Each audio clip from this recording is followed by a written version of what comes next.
যেমন ধরেন দাঁড়ায় পানি খেলে কি হয়, পানিটা সোজা গিয়া আপনার স্টমাকে বা এসোফেগাসের নিচে এক জায়গায় হিট করে, যে জায়গাটা ফুটা হয়ে যেতে পারে যদি দীর্ঘদিন আপনি দাঁড়ায় পানি খান। বসে পানি খেলে কি হয়, আস্তে আস্তে জিনিসটা নামে।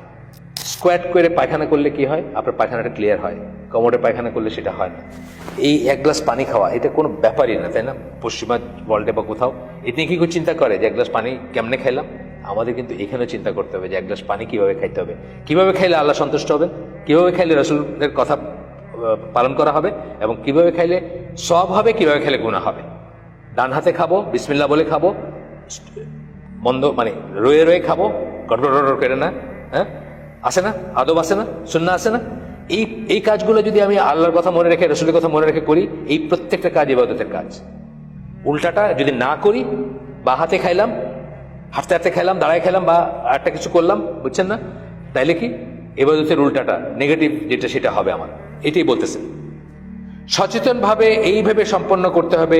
এগুলি সবই আল্লাহর সার্বিক পরিকল্পনার অংশ। অনেক বড় একটা কথা বলছে, প্রতিটি জিনিসের ভিতরে মঙ্গল আছে, কল্যাণ আছে, এবং আল্লাহর পরিকল্পনার অংশ।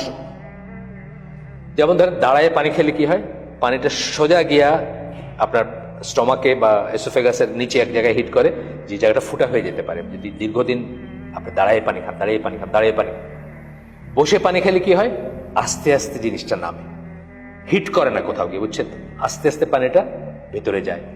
এইভাবে দেখবেন আপনি বসে পেশাব করলে কি হয়, ইউরিনারি ট্র্যাক্টটা এমনভাবে আল্লাহ ডিজাইন করছেন, স্কোয়াট করে পায়খানা করলে কি হয়, আপনার পায়খানাটা ক্লিয়ার হয়। কোমরে পায়খানা করলে সেটা হয় না। মানে এইভাবে দেখবেন যে সুন্নায় যা কিছু বলা হয়েছে, প্রত্যেকটা জিনিস একটা বড় ডিজাইনের অংশ, যে এই জীবন ব্যবস্থা আমি তোমাদেরকে দিলাম। আল্লাহ বলতেছেন যে এটা হলো সিরাতুল মুস্তাকিম, এটার উপর থাকবা। সূরা আল আনামের 153 নম্বর আয়াত সম্ভবত, সিরাতুল মুস্তাকিম এর উপর থাকবা, এটা আমার পথ, যদি অন্য কোনো পথে যাও তাহলে বিচ্যুত হয়ে যাওয়া। ভাই সামারিটা বললাম আমি। সচেতনভাবে সম্পন্ন করতে হবে। এই মানে কি, এগুলো সবই আল্লাহর সার্বিক পরিকল্পনার অংশ, মানে আল্লাহর ডিজাইন। এইটা করলে জীবন বেস্ট চলবে, এটা করলে আখিরাত এবং দুনিয়া এবং আখিরাতের বেস্ট কল্যাণ, সবচেয়ে ভালো জীবন চলবে।